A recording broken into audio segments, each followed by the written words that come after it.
Sergio Silva, il Foloni che è comunque una delle poche squadre che è riuscita a fermare il Forte dei Marmi, che partita hai visto?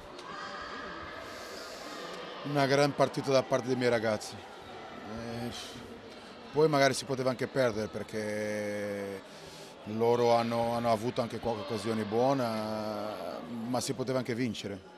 E quando arrivi alla fine e dici queste parole, si poteva anche vincere col Forte dei Marmi, vuol dire che hai fatto qualcosa di straordinario. Una settimana che ci ha visti molto impegnati sabato scorso. Con una trasferta a metà settimana a Valdagno, con gente che poi alle 8 del mattino, dopo di essere arrivata alle 5, è andata a lavoro. Abbiamo avuto il venerdì per preparare questa partita di oggi. Fare questo che hanno fatto i ragazzi è eccezionale, non mi stancherò mai di dirli. Questo, quindi complimenti a loro, hanno fatto quasi tutta la perfezione. Senti, ho detto anche a Alessandro Bertolucci prima della partita l'inaugurazione della strada, non tutte le squadre hanno una strada intitolata dei campioni del 2006 della Champions League, anche quello è un momento particolare.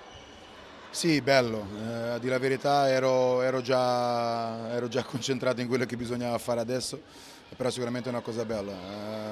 Io le poche parole che ho detto in quell'atto, non penso che ci siano altre squadre anche nei prossimi anni come noi e come io ho avuto la fortuna, il privilegio, l'onore di far parte di quegli anni lì.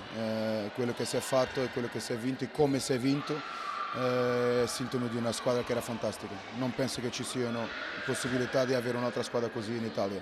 Poi magari mi sbaglio, ma in questo momento questo è il mio pensiero. Hanno deciso di premiarci con questo atto, ringraziamo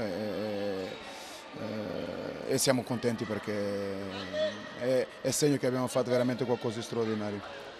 Prossimo match, gara decisiva credo per il terzo posto, il Zarzana. Sì, ne approfitto per chiedere di nuovo a questa gente che ci segue, a questi folonichesi che stanno sempre con noi, che ci danno questo supporto che si è visto oggi, un palazzetto con me, vecchi anni, e quello che chiedo è di darci ancora sabato, ne abbiamo bisogno, i ragazzi ne hanno bisogno e se lo meritano di avere un palazzetto così sabato prossimo perché è una partita molto importante per noi. Ci giochiamo secondo me il terzo posto e avere questo pubblico è meglio di non averlo, quindi chiedo a tutti quelli che sono venuti di continuare a farlo e di venire sabato perché noi i ragazzi principalmente hanno bisogno di loro.